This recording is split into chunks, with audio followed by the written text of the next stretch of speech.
Hello everyone, welcome to Geeker Mag. In this video, I'm going to show you how to remove recommended videos from YouTube feed as well as recommended channels. Before that, if you find this video useful in any way, like it and subscribe to Geeker Mag. So let's jump right into the desktop screen. Now when you visit youtube.com and reach the homepage, you will see recommended videos depending on your browsing history on the YouTube. Like these are recommended videos in my case. For example, I don't want this recommended video on my feed. So what I need to do is click on the three dots next to it and then from the menu select not interested. And that video will be removed from the feed instantly.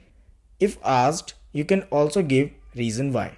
In case you don't want the video from particular channel to appear on the feed, then locate the video, click three dots and then select don't recommend channel.